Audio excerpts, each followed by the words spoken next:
Hello, everyone. Welcome to the Local 303 virtual meetup. Over the next half hour, we've got some conversations ahead with some of our featured Colorado artists for the month of November. Joining us is Kat Evans. We've got Root Beer Richie and his band here, Frail Talk, Desert Atlas. Desert Atlas is also going to perform for us. My name is Alicia Sweeney, and I'd like to welcome my co-hosts, Jeremy Peterson and Bruce Trujillo. Hi, you two. Hello. Hello. Hello.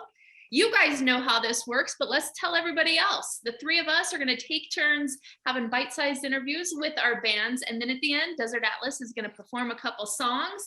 And I also want to say thanks to our sponsor, the Arts Campus at Willits in Basalt, Colorado. It's Colorado's first net zero performing arts center for music, comedy, theater, films, and more. It's in Basalt. Info at tacaw.org. So now, you guys, you know this, each time we host a meetup, we have a random question that we ask all of our bands. And being that it is Thanksgiving, I thought we should revisit the question that we had last year that we had quite a chat about. I believe, Jeremy, it was you who wrote that pumpkin pie is divisive. Yeah, nothing's changed. That's still true. People have strong opinions, I guess. Yeah. Strong opinions for sure. So I know where I stand on this Thanksgiving staple, but all right, guys, hot takes. And then as we interview each of the bands, we want to hear from them too. Well, It's sort of like the Beatles and the Stones, right? And my answer is always the Kinks, which in this case is cheesecake. If that answers the question. Yeah, it totally does. Okay, all right. I mean, Bruce, how about you? I'm gonna go with pecan pie. I like pumpkin pie, but not if it's like grocery store. It's got to be like grandma's pumpkin pie, right? Like a lot of love put into it.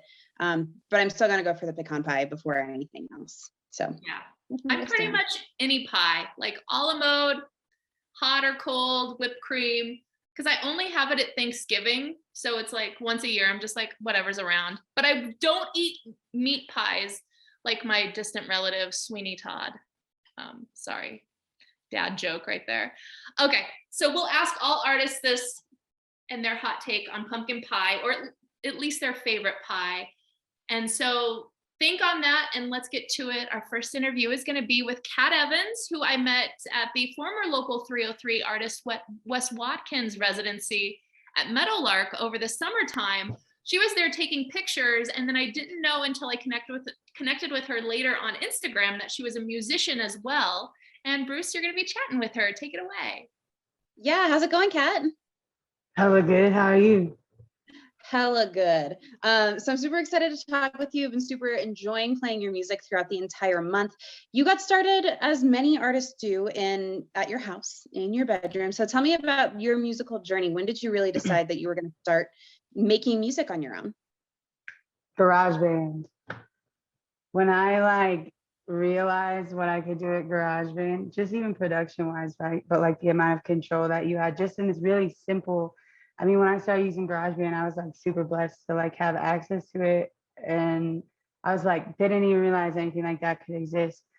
But I love music and I love writing, like separate of me doing it. I just was obsessed with that period. And so it just naturally segued into this space, where I'll just go off. How old were you when you discovered GarageBand? When were you introduced? I want to say like 11 or 12. And so you're like a pro at this now, yeah? Oh yeah, I'm hella good. I mix and master all my stuff.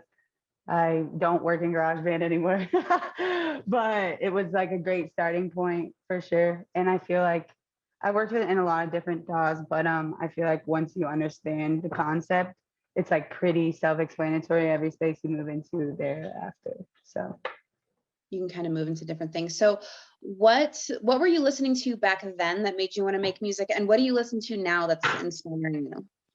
Oh, so the first CD I ever got was D12 with Eminem in it. And I like had my little CD player and I like really thought I was so cool. Like I like bleached my hair. It was this whole thing. I was like obsessed with Eminem. I was like younger at that point too.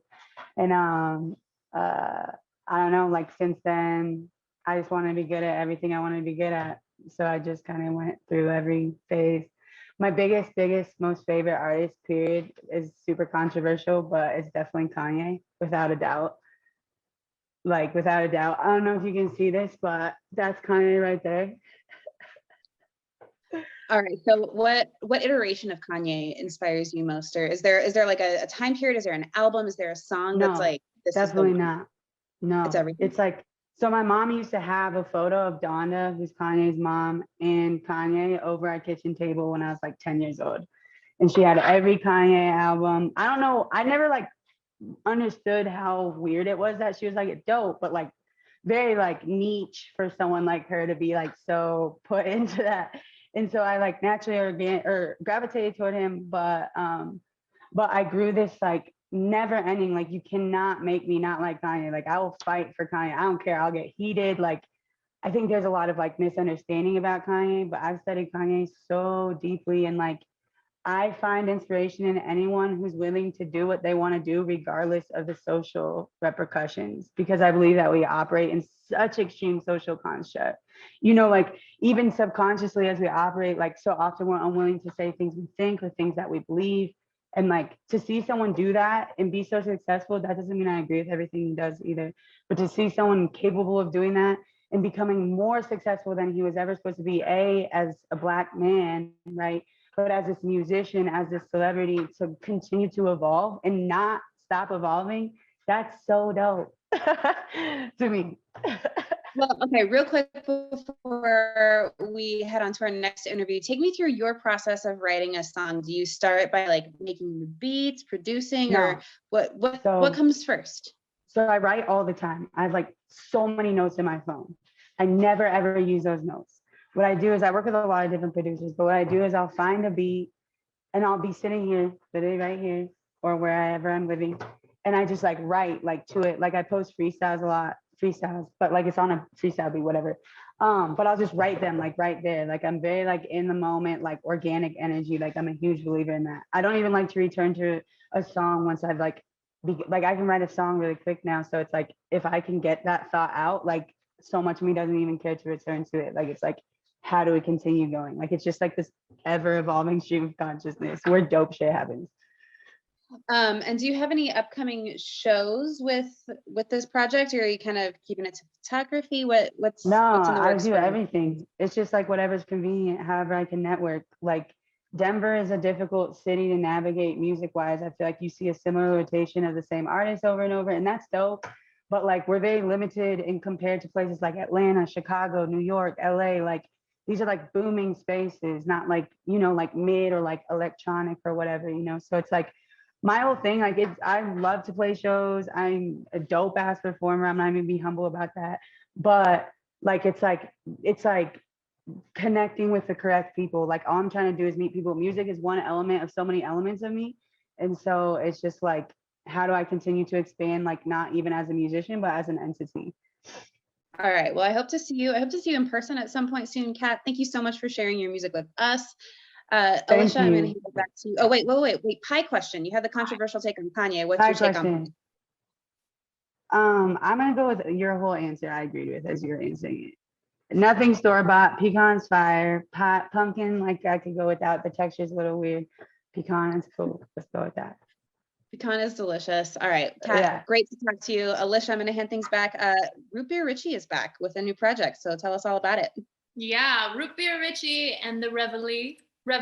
I said that right? Yeah, Reveille. Yeah, we had like 14 or 15 like email exchanges where I'm like, rhymes with, and you're like, Beverly. And I was like, perfect. It means wake up in French. So yeah, it's it stems from the French word réveil, which is to wake up. Reveille is technically an English word that means like a horn wake up call, which I felt was pretty fitting for upbeat swamp pop band with big horns. Yeah. And you got like, there's 3 of you guys here today of like, is there 8 in the band? It's like a giant ensemble. Yeah, we're an 8-piece band, me plus 7 other players. I love it. Members of Atom Collins and Bad Licks, Night Sweats, Still Tide, Blue Rider, Dirty Few, Colfax Speed Queen, whatever else I missed, right? Guys? Yeah, we got a solid crew of pretty BB boys on our team. Okay, it is pretty nuts. Like when Seth Stone from Dirty Few wrote me and was like, "Hey, we've been cooking up this project since earlier this year, and now we have some songs." How did this all get started and fall into place? I was living back in New Orleans, and I just was writing during quarantine. No, right before I moved back to Denver, like maybe a month, 2 months before everything shut down. Okay. But I had a whole bunch of songs I had just been sitting on, and knew that I was moving back to Colorado, and the whole Corona shutdown and everything kind of pushed the project back a good bit. But as soon as it was safe enough for like small groups of people to get together, we started getting together, learning these songs, getting them all down. And yeah, I always knew that I wanted to do the band here with the people that I'm doing it with. So yeah, it all just kind of fell into place pretty perfectly, actually. There wasn't much hiccups or anything as far as getting the group together and everybody getting it one cohesive unit. Yeah. How about you, Nate? Like, have you played like much New Orleans style music before? I've always like studied jazz, like when I first started out playing, but I kind of actually went to like more of a hip hop pop route with my music career, and I actually moved back to be in this band, so it was great. That's cool. Yeah. What's your background, real quick? Background in music? Yeah, or just I've been in a couple different bands here in Denver. I moved to Nashville a couple years ago, did some like studio stuff out there, and then came back during COVID. yeah. It's been a wild time. I'm so glad you guys exist. You have like 5 songs ish that are kind of going to be released, right, Dan? Oh yeah, we got 5. We're gonna slowly release them, but there's definitely some goodies coming for everybody. And on November 15th, so just a short time back, you guys teamed up with Snappy Little Numbers, the rad local record label. They put out the 7-inch for the song Something Like This. When I listen to it, I think like doo-wop bop. I just think the song is so fun. What were you guys going for with that track? I don't know. I don't really think that I like go for anything per se as far as like writing songs. Like I'll definitely hear a song. Like there's times that I've heard songs and been like, oh, that's a fun tempo. Like that's a fun way to go about making a song, like, and get inspired in ways like that. But I don't really per se like go for anything when writing music. It just kind of happens, if that makes sense. Like it just kind of sparks in my head, and then the whole thing's there, and I just frantically try to find an instrument or something to like make it happen. Or sometimes it'll just live up in my head for a couple weeks until I sit down with something. But yeah, I never really like, I don't know if the word derivative would make sense. I never really like try to make a song in a certain way. It just kind of happens. Yeah.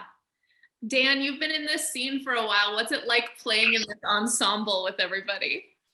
I mean, it's a lot of fun.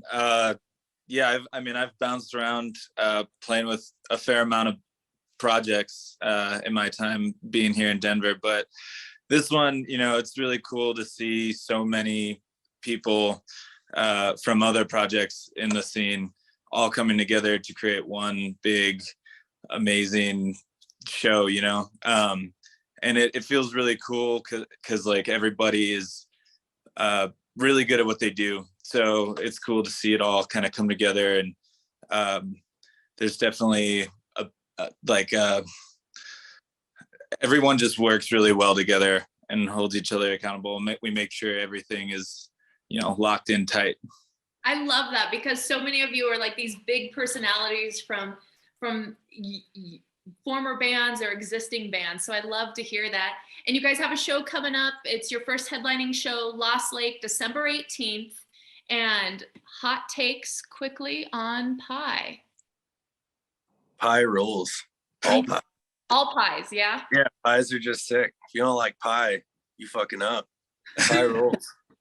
What are you gonna reach for on Thanksgiving? What kind of pie you hope's there?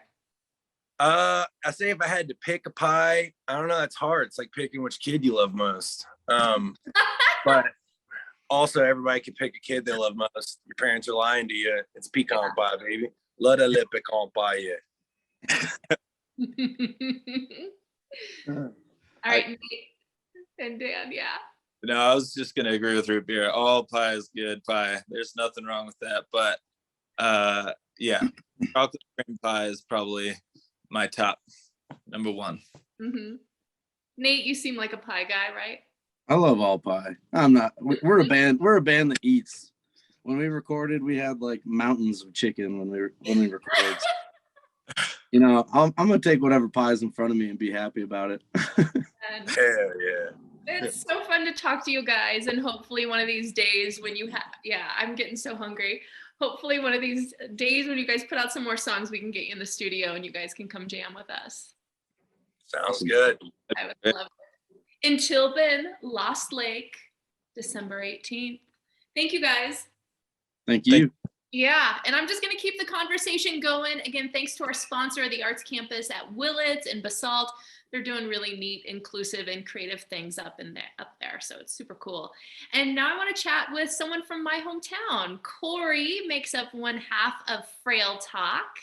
Alex is the other half of this duo that formed in 2019. And Corey, thanks for joining in. How's it going? I'm doing so good.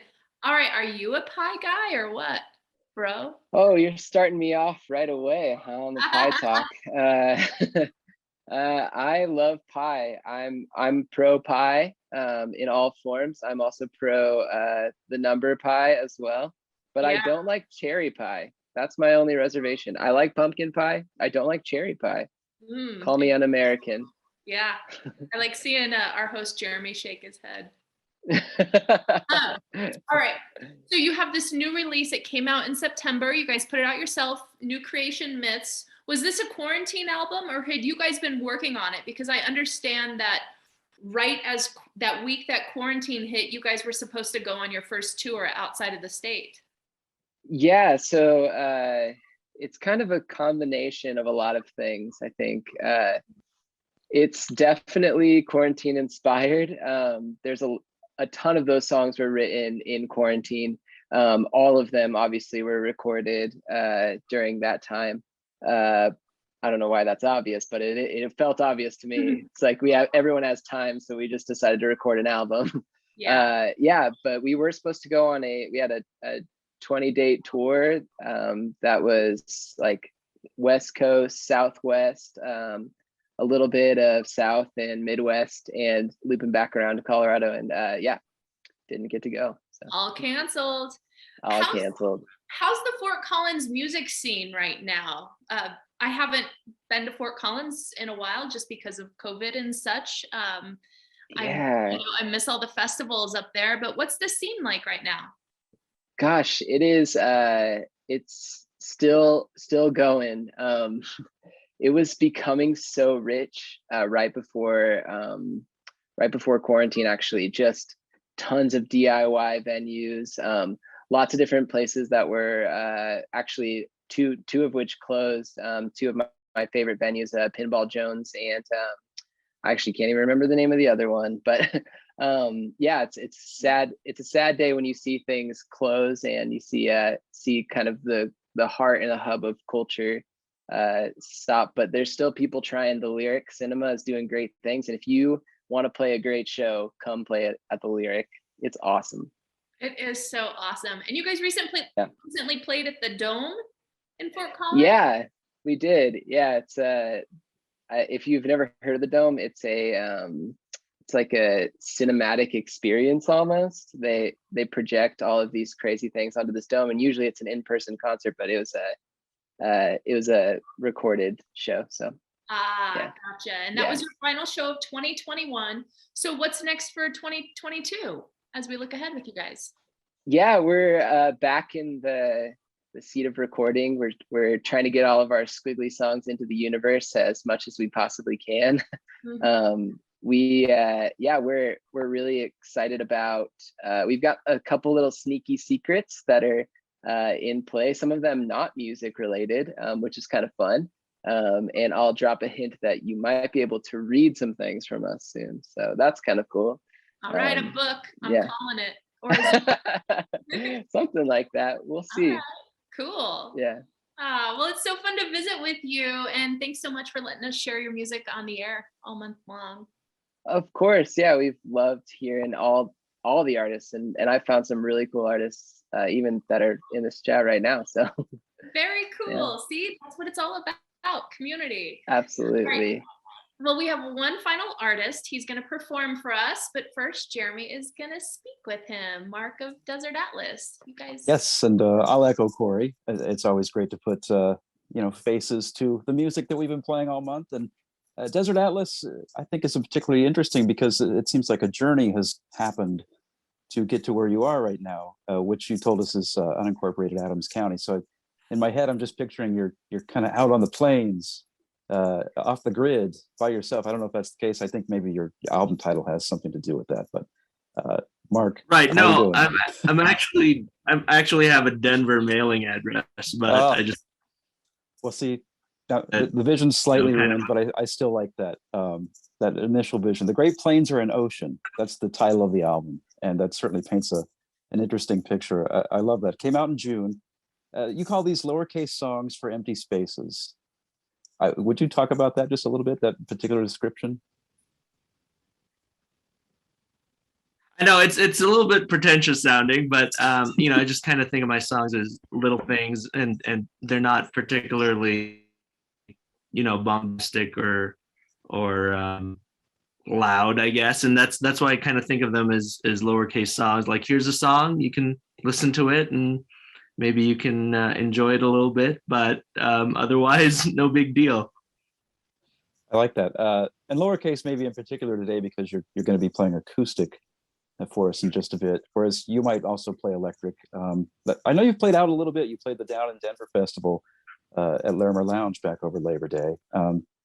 Is that something you've done a lot at this point, or not much? Or Yeah. So I made a concerted effort to kind of play out this past summer, and making the record was actually kind of the impetus more, and saying that I have these songs and this body of work, and I'll play it for whoever wants to listen to them.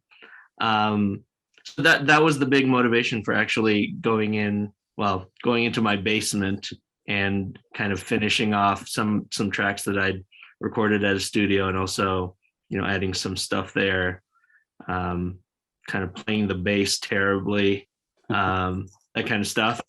Just trying to get it together and something to share with folks. well, it's always that kind of thing where there has to be a right situation for you to start a project, whether it's musical or otherwise. And maybe unless something comes along to make the have the impetus, there's never the right situation, whether it's finding bandmates or the right situation to record. But it seems like this is another one of those situations where the pandemic was the silver lining of that. It gave me the impetus to just go for it, and whatever happens. I mean, I've got songs. What's the worst that could happen from putting it together and trying to do something with it? So where along the line did the music bug bite you? I know this project's been going for just 3 years or something, but how far back does it go for you? When I came of age, I was in high school. Before that, it was all like terrible melodramatic ballads in the Philippines. That was like the lingua franca of music, was like Mariah Carey knockoffs and stuff. And when I hit high school, suddenly all these bands were getting popular, like college bands, and it just hit me at the right time that you could make noise and write your own songs and do music the way you wanted to, and that stayed with me to this day. So the bands I discovered back then, like in the 90s, are still some of my favorites to this day. Were those making their way to the Philippines, or was this stuff you discovered in New Jersey when you came? No, this was in the Philippines. And and then I discovered the Smashing Pumpkins, which is another thing altogether. And just love of being in a band and being able to do things. Yes, well, we're going to hear you, and I'm looking forward to it. Hopefully, technology lets us do that. But you got to answer the pie question. Where are you coming down on that one? So again, coming from the Philippines, we don't really have a pie tradition. But coming here, I feel like any sweet pie, if you put enough whipped cream on it, it's pretty good. I mean, pumpkin pie, it's a little weird to me because I think of pumpkins as a vegetable. But chocolate pumpkin pie with whipped cream, I'll do it. All right. Well, we're ready to hear some music, I think. All right, sure.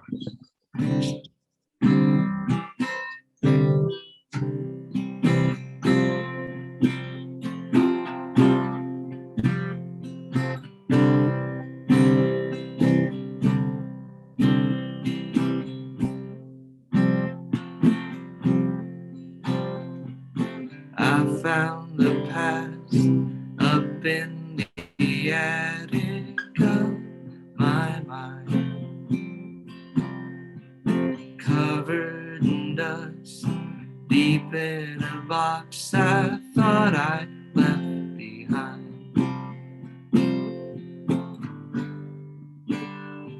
And most days it's easy to look ahead,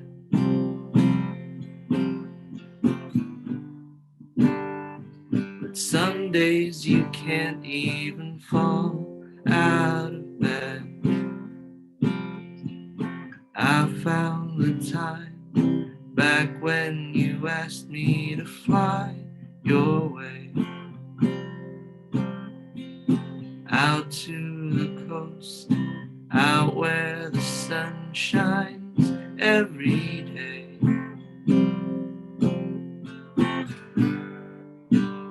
And I still remember the things I said,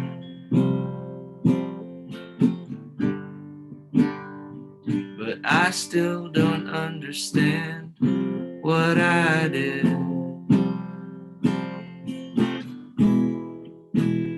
Oh, I wish I could say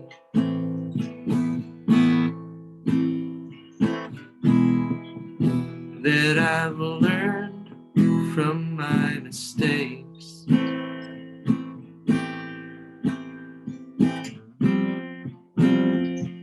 So many years have gone, and all I've gotten is older.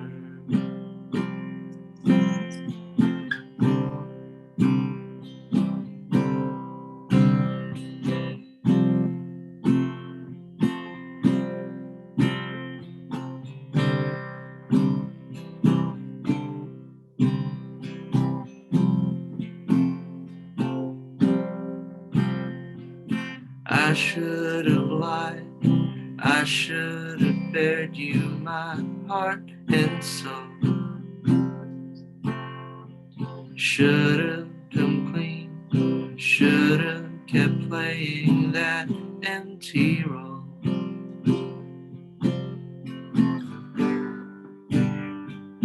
All those songs I sang to you,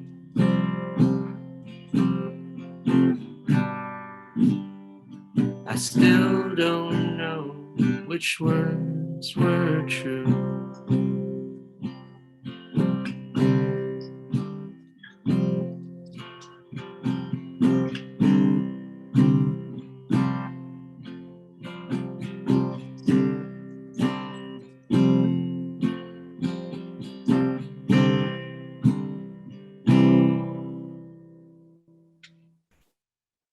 Woo. Thank you. Desert Atlas is Mark Ramirez. The album out is The Great Plains Are an Ocean. I love that. I know you plan on playing live. Anything concrete you can tell us about in the coming weeks, months?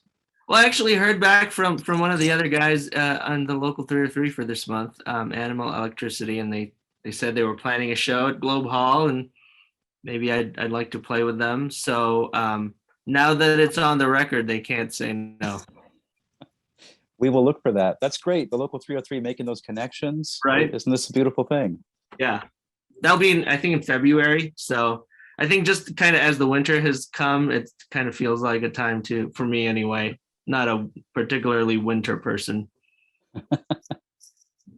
I think you're in the wrong state, but well, you know, I was in New England for 20 years where the winters are horrible, and Colorado is like a wonderful place to spend the winter. Well, we're glad you're here, and glad you're part of the local 303 this month. Alicia. Yeah, well done, I just want to say, yeah, what's that? I said, well done, well curated once again. Thank you so much. And I just want to say thanks to all of our artists who joined us for this little Zoom session. And our local 303 meetup is brought to you by the Arts Campus at Willits in Basalt. Check them out online, TACAW.org. That's TACAW.org. And our next virtual meetup will be the final Monday of December, which is the 27th. More conversations with more Colorado bands. And thanks, everybody. Good to see you and talk with you almost in real life. Yeah, thanks, yeah. Thank you. Yeah. Yeah, thanks for having us. Thank you. Keep putting out those jams, guys. And that's a wrap. Thanks, everybody. Woo.